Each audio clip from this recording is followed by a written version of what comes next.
Halo semuanya, salam sejahtera untuk kita semua. Kembali lagi dengan saya, Sukorina Adi Batu Nabila. Oke teman-teman, kita masuk ke materi perkuliahan pertama ya, yaitu kita membahas tentang bagaimana atau dari mana asalnya customer decision journey, kemudian marketing funnel itu seperti apa. Kita langsung masuk aja ke materi yang pertama. Kita berawal dari kita mengulang lagi ya, merefresh kembali tentang bagaimana marketing itu ada, ilmu marketing itu ada, atau perjalanan marketing itu ada, itu seperti apa.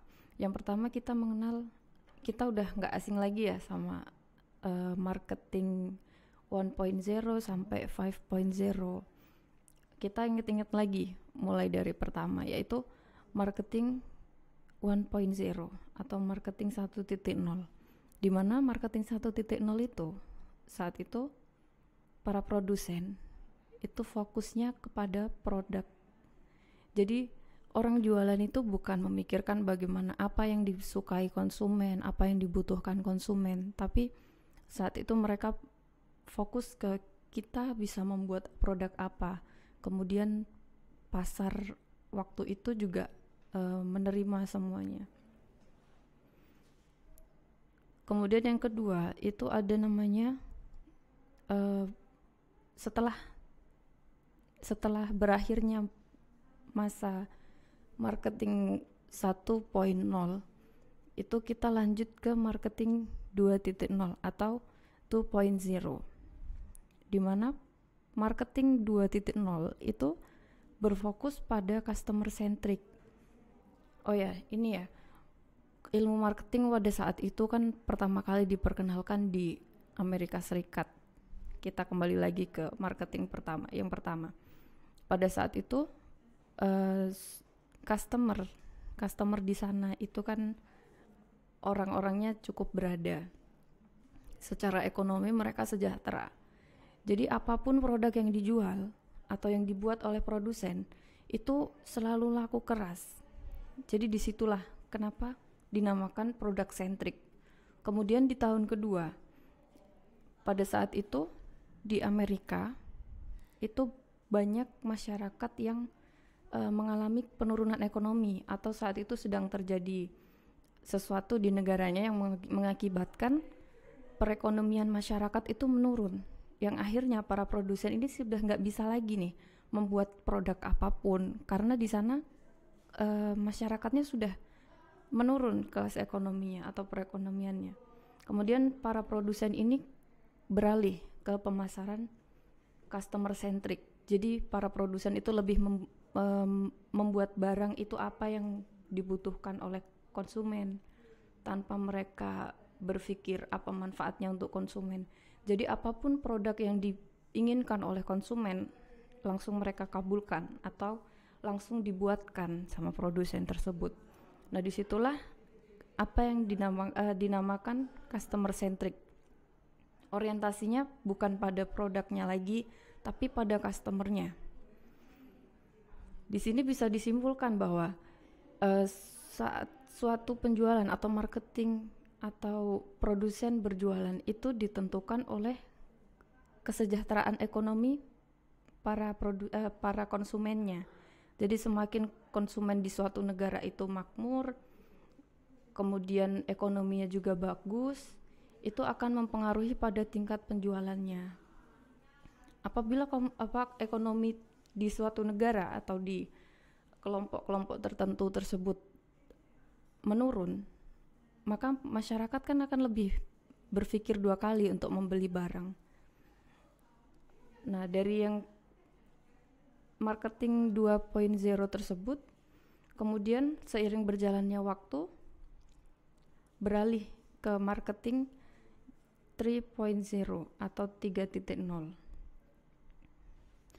Oh ya, jadi ini ya, kita bicara tentang apa sih yang mendasari marketing 2 beralih ke marketing ketiga, yaitu hampir semua produk layanan dan brand itu sudah semakin, ketika semua brand itu sudah customer centric, ketika semuanya sudah customer centric, itu maka pembeli menganggap dirinya adalah raja. Jadi apapun yang mereka mau, produsen harus bisa menyediakan.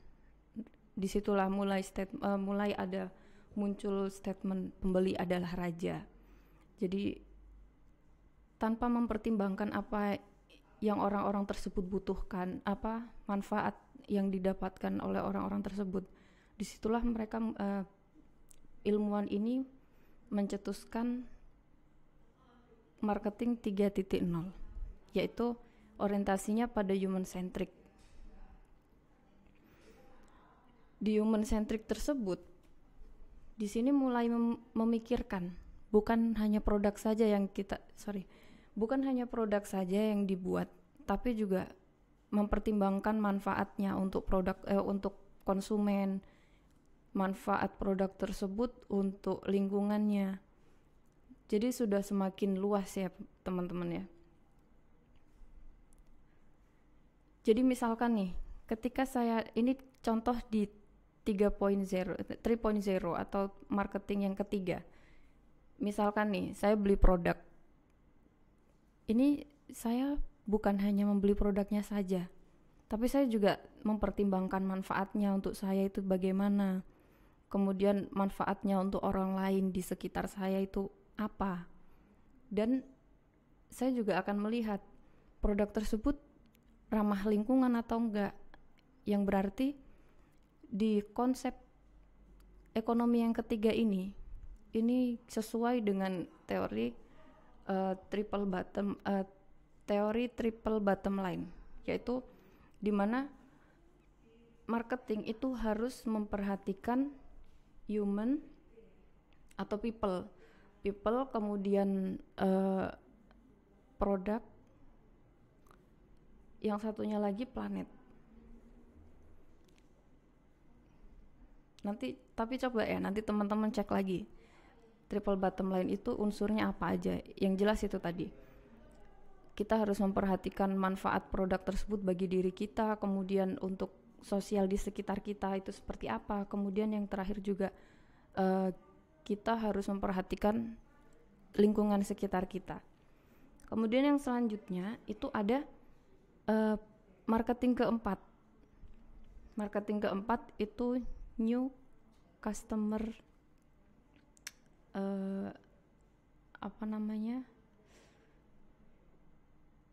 di sini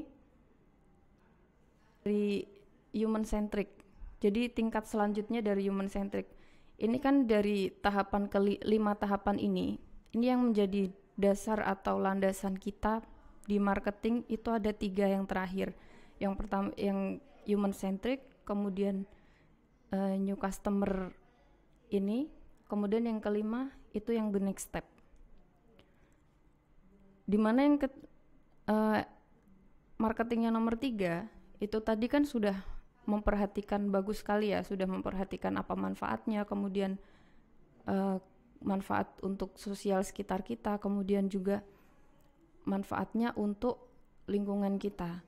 Di sini yang nomor 4 di tingkatan marketing yang keempat itu kita sudah lebih lanjut lagi karena sudah memasuki era yang berbeda dengan marketing yang ketiga, di mana yang keempat ini kita membutuhkan sentuhan digital, yang mana produk itu kalau nggak dipasarkan secara digital itu tidak akan laku, tidak akan dikenal oleh masyarakat.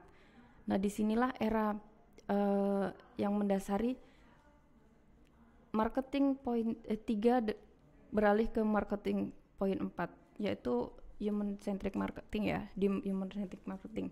Jadi ketika produk itu sudah memiliki cangkupan di unsur di marketing yang ketiga, itu perlu dipasarkan, yang mana keilmuannya atau dasarnya itu masuk ke marketing poin keempat ini. Kemudian yang selanjutnya itu the next step level marketing, itu marketing yang kelima. Di situ dia akan membahas lanjutan dari marketing yang keempat. Jadi maksudnya gimana sih? Jadi ya, marketing yang keempat itu membahas tentang digital itu secara permukaan aja. Misalkan kita menjual produk itu di marketing 4.0, di sini baru menjelaskan tentang perkenalan tentang marketing itu bagaimana, dijelaskannya itu secara sedikit gitu ya. Contoh kecilnya, marketing digital itu baru dibahas di 4.0 ini melalui medsos, promosi medsos ataupun di e-commerce pada awal-awalnya. Kemudian yang untuk selanjutnya itu akan dibahas di marketing 5.0 ini. Ini udah berapa menit, Mas?